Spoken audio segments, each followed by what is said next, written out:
Welcome back, everybody. Welcome back to the Canyon. Welcome back to welcome back to a quick view. But this is going to be like a quick view light. Not light in that it's going to be short. I can't guarantee that. I would never try. I'm the master of the 10-minute outro. But we're doing the NSDRC RS100 micro servo. And I have the matching horn, and we will get into my concerns about the matching horn very shortly. I've had this on the bench, and I've put this off for days and days because I was like, oh, you got to do a proper quick view, you got to do this, you got to put it on the rig. Well, I've had a breakthrough, as it were. I don't have to. This servo right here is in this box with this horn, and boy, do I hope that horn works, because I would like to do as little additional fabrication as possible, but it might happen. It's going in this guy. It's going in yellow. It is going to replace the 4409 half-height standard size servo because it's wants over needs, right? That servo costs, well, that servo and that horn together cost more than that gearbox, which to me is madness. It's absolute madness, because that's a dig servo, which means it is energized for 1 or 2 seconds at a time. So this whole thing came about 2 reasons. One, Blackjack, who is my other Phoenix portal with the Killer Body Marauder 2 on it, he has a Torque CL0508 as his dig servo. And that servo is like it is lightning fast. So his dig actuates so quickly that I'm like, oh, it's super luxurious. Like the ability to pivot yourself, it raises the level of positionability. So when the RS100 was coming out, he is fitted with an RS500B steering servo. And if we can get them at like my big Phoenix portal and Eddie, my Phoenix straight axle, they're AGFRC all the way around. AGFRC steering servos, AGFRC for overdrive and dig. If it's an OCD thing, that's fine. I would prefer to have matching servos. And in this guy's case, I would like something quicker. 0.06 at 8.4. Yeah, buddy. So I don't need to put this on a torque rig because I have declared that I don't need to. The torque to me is insignificant. It has to do this. That's what it has to do. Now, we're losing a lot of mechanical advantage with how short that horn is, but we are picking, it will gain more torque because this thing is rated at 197 ounces. So that's ounce inches. So that's call it 200 ounces at 1 inch. And this horn is 15 millimeters. So it will make, it all moves linearly. So it'll make 40% more torque than that. So this one will make like 280 ounces. Again, torque doesn't matter. Speed is what I want. So I have a servo relocation bracket to fit a micro. I have already drilled it and tapped it, so it is ready to accept screws. Let's do the portion that we would call unboxing, because I still don't know how long the lead is. We are going to need an extension, because maybe not. It gets a little close to the spur gear. Look at that little baby boy. So probably mounted just like that. Of course, I'll have to remake one of these. And I did order the horn that is for standard size hardware, so I won't have to make any fancy doojobbery. I think I have a very small link. If not, I can just use a 3mm set screw and maybe in shorter ends if necessary. So, as this is a pseudo quick view, let me take that out we'll get the bracket mounted up, and then we can getting the servo in place and see if we, I mean, because I don't want to have to use plastic. Oh, there's only one longer plastic one. Yeah. My hopes are appropriately moderated. Installation turned out to be remarkably straightforward. I went through a couple different iterations of link, and that's basically the shortest thing I could build to go between the two. And as you can see, we're clocked way over.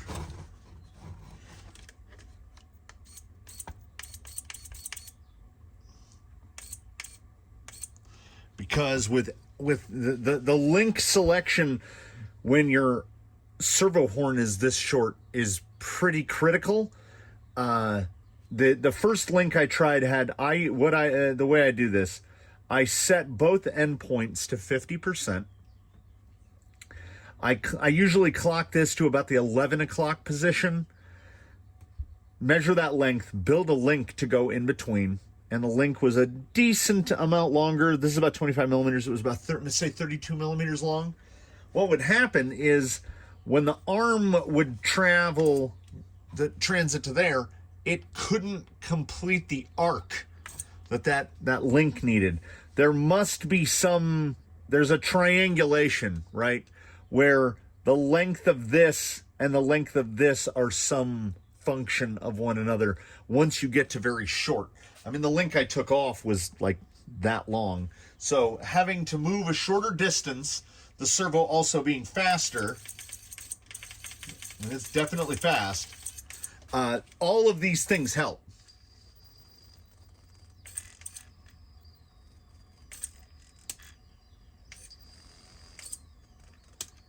As one would expect, setting the endpoints, you want to be able to do that. Just FYI. If it is rigid and you can't wiggle it, that means it's constantly putting force, and that will get this little fella hot really quick, and it won't like it. That applies to any servo.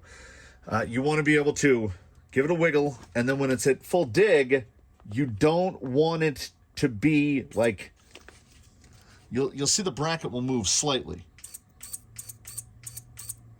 Just the tiniest bit. That's because it's pulling towards it. It's pulling towards the center shaft. Now, if the whole thing yaws to one side, then you've got too much endpoint.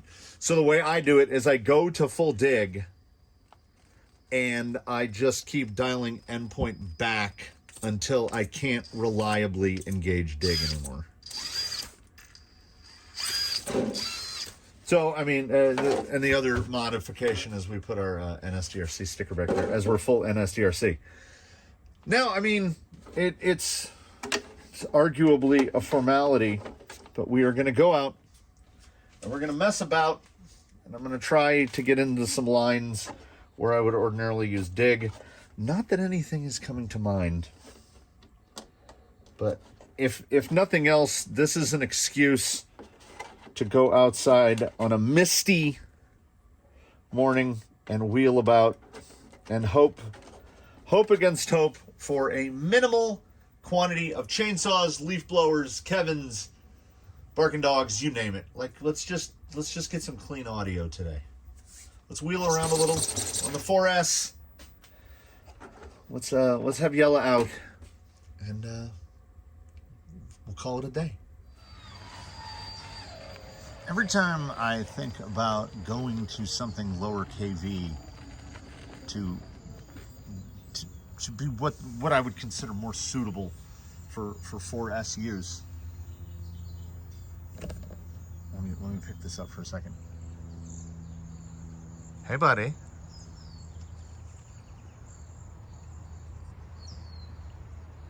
You just came out to watch. I call these Mohawk birds.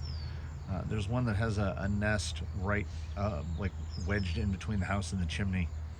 He's usually a noisy little fella, and look at the birds over here that absolutely do not care that there's a cat right there. The birds around here, I tell you what, the birds around here are bold. They don't, they take no guff from anyone. Where was I? Every time I think, okay, diggable moment, diggable moment. Why is the rougher such a good dig tire? I don't know. It just is. Like, his low speed control is fantastic. So there's part of me that says, oh, well, you know, the conventional wisdom, the idea is the voltage, you volt up, kV down. But we operate at such a low kV around here that my high kV motors are lower than most people would consider. Got people out here 2200s, 2500s. We've got one 2200 in a rig that has like 76 to 1 gear reduction.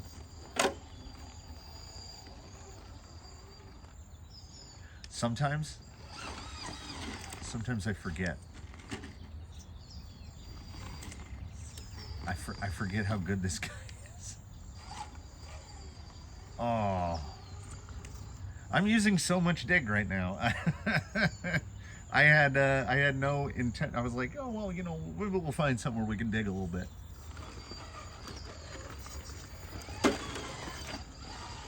Oh, he's such a fantastic descender. I do love dig. I have said it, I mean, as an admission, as a confession, or whatever. It probably took me 6 months just to figure out what dig was, right? Like, the Capra was the first thing that I had with dig. And honestly, I can say now, I think I have enough wheel time that, like, the dig on the Capra is, I guess the word would be weak. I mean, it engages just like every other dig, but something about the platform itself. Zoidberg, who is on Capra axles, has dig and 4-wheel steer. And and you know, on one hand, I consider them to be an either or.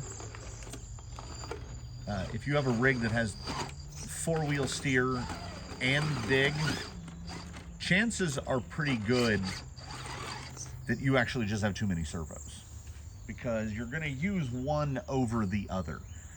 And with Zoidberg having access to both, I use the 4-wheel steer on that one far more than I use the dig, but I couldn't see 4-wheel steer on this. This is a dig rig.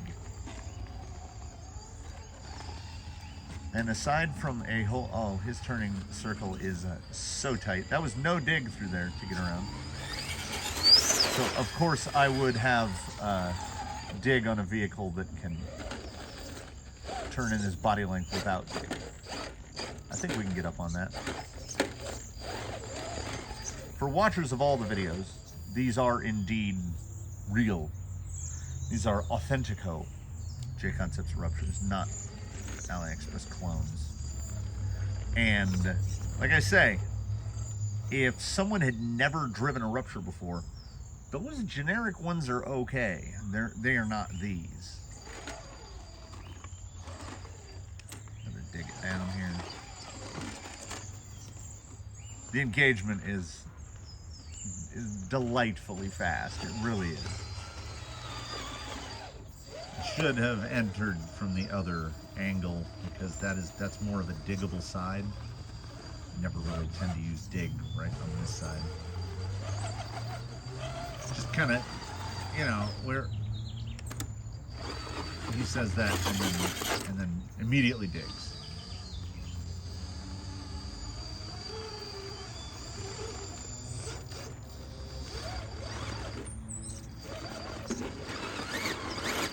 Too far left, perhaps. Just gonna power into it.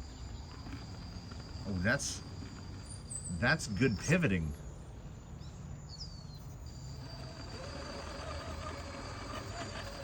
I like to inject some unrequested and irrelevant temporality into videos where I make references that will date the video and date everything associated with the video. I was looking through analytics this morning, and the video on this chassis, the bundle of consonants Amazon chassis, hit 20,000 views sometime in the last 48 hours or so, which still blows my mind, because it was the chassis Inyella is one that I bought. I was like, I'll give it a try, and then made a video on it, and it kick-started most things. It kick-started the junk views, because Amazon runs the gamut in what you can get.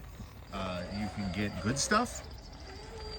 The Trial knuckles that are on him are Amazon, and they are phenomenal. Decently heavier than the SSDs. Wow, that was a high. That was a rupture line right there. Take it around. Oh yeah, the engagement is so fast. You can see the little arm.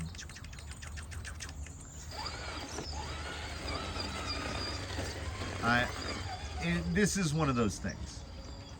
I was thinking about this as I was waiting for the battery to finish charging, because I neglected to charge any 4S prior to deciding to do this quick-ish review-ish today. And so I was doing some repairs on rigs and moving along, and thinking to myself, so the RS500B, that's the steering servo in here from NSDRC, and he's got an RS100 for his dig servo. They cost like the same money, which to me is crazy. I have announced in the past my, not just reticence, unwillingness to deliberately purchase micro servos. I find them frustrating. Unless you get good ones, because you've got a couple low dollar options, okay? And my advice to that is don't. I have a number of EcoPower 640Ts, which I consider to be an economical option for micro servos. And they have a double edger going, because they use a 25 spline, but it's not the little rinky-dinky one like what's in here. It's just a regular Futaba spline, so any 25 spline servo horn will fit on there. Any Futaba horn. You don't have to get some sort of custom horn. There's no economy to micro servos at all. Now I understand, like 24th scale guys, they don't have a choice. They have to buy things like this. And this servo is lightning fast. And I think maybe that's what it comes down to. I'm unwilling to spend this kind of money on it because it's not a steering servo. If it were a steering servo, I'd go, 60 bucks, fine. That's pretty moderate. So I just have to put myself into that frame of mind. The 640T is an acceptable servo for things like a 2-speed. It's a great 2-speed servo, because a 2-speed has to set endpoints and pull and stop, and that's it. It's a 3-position. It goes to here, then it goes back the other way. It goes to here, goes back the other way. You're either in first gear or you're in second gear. The 640T is plenty for that. You don't need something like this for a 2-speed. I would recommend strongly against it. Now, for dig, and the same kind of goes for variable overdrive. I realize that's pretty Phoenix specific, but for dig, I think it's an instance like how you'll spend a little more money for a steering servo. I think dig falls in that same category. Spend a little more money, because while you don't use it nearly as much as you use steering, it is like, it's an important function. And if you're at all like me, and oh man, I hope you're not. On most things, I hope you're not. Once you figure out how to use the dig, when you're driving a rig without it, you're reaching for the button to press to actuate the dig, because you'd be like, oh, right here is where I want to throw some dig on it. And if you put a nicer servo in service for your dig, you'll find yourself reaching for it even more. Because say I want to swing it around town.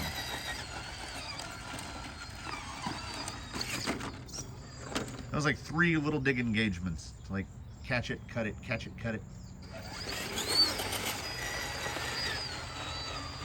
And then of course you've got, okay, so this guy has got a reasonable amount of power. So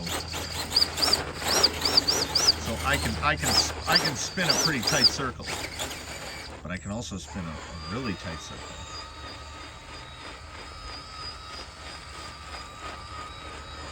Look, he drew a perfect little bullseye.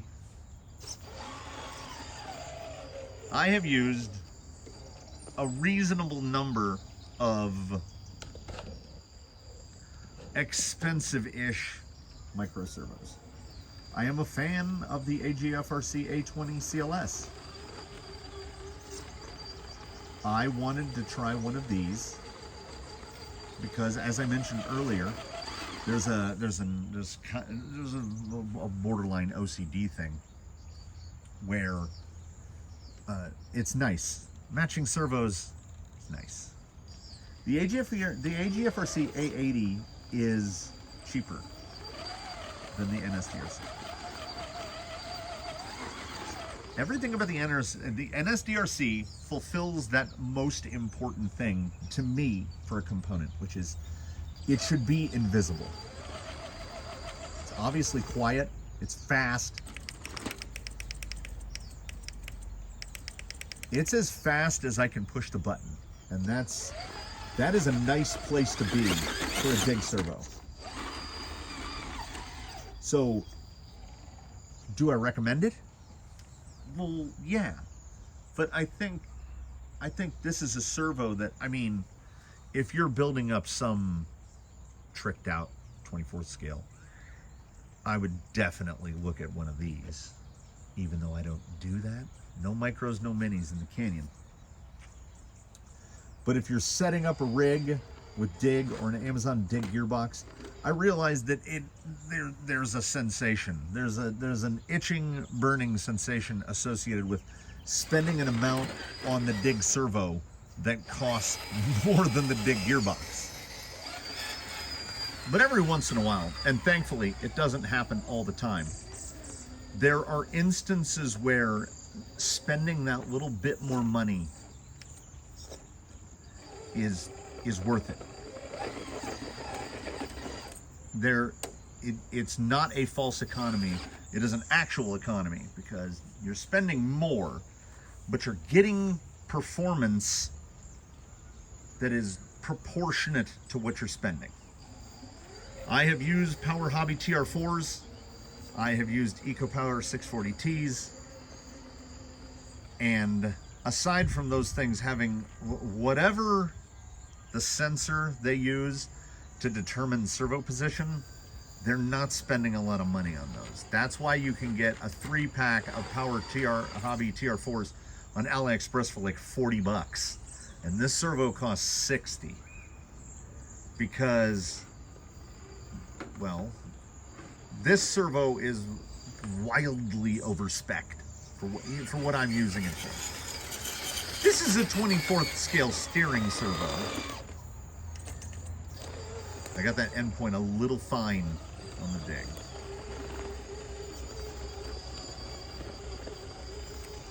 But at the same time, spending the money, I have no regrets, because it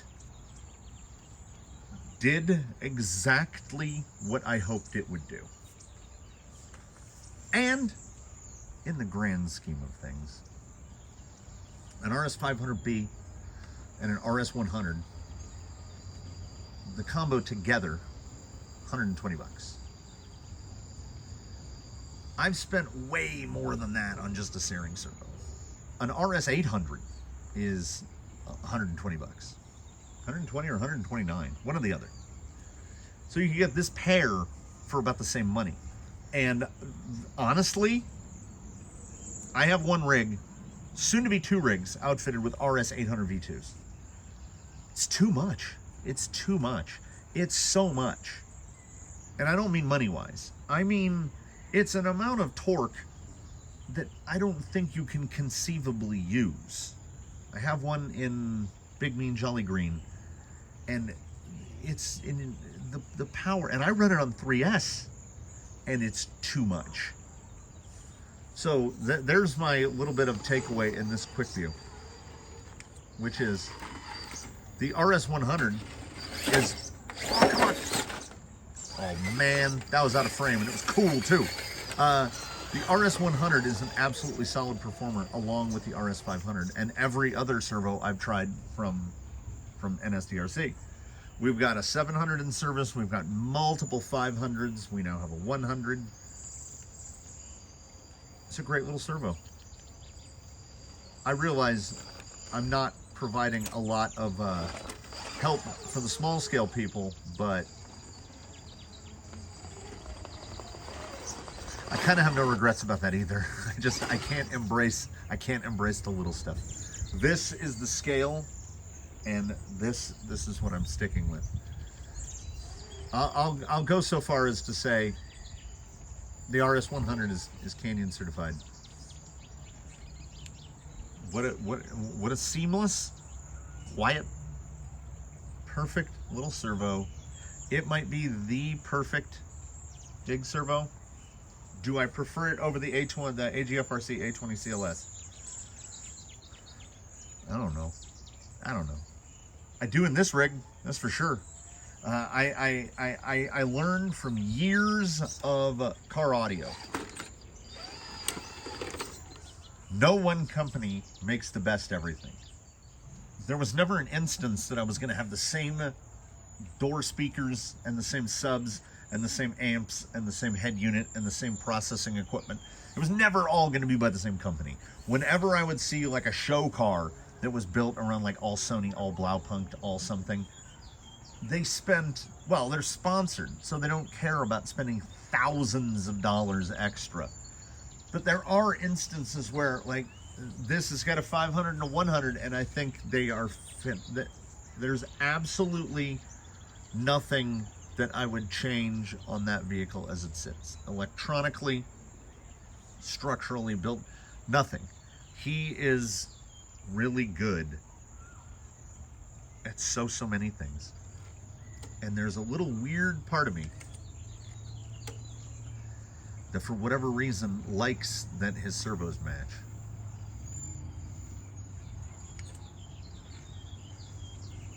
Downhill digging for that flat descent.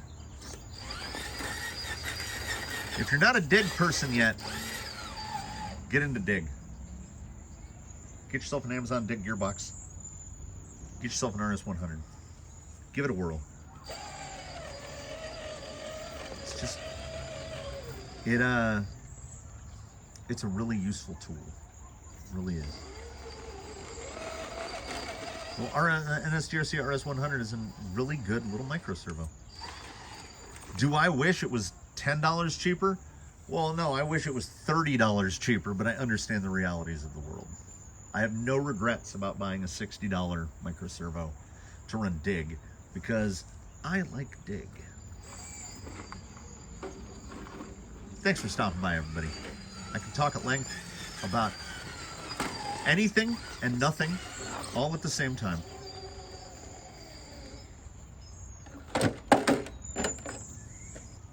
I invite you to comment below. Please drop a like if you liked it. Subscribe if you haven't. Do consider channel membership. We look forward to seeing whatever comes next. And maybe it'll be something more, I don't know, substantive, you know. Good to have goals. Thanks for watching this one, everybody. We'll see you in the next one. Have a good one.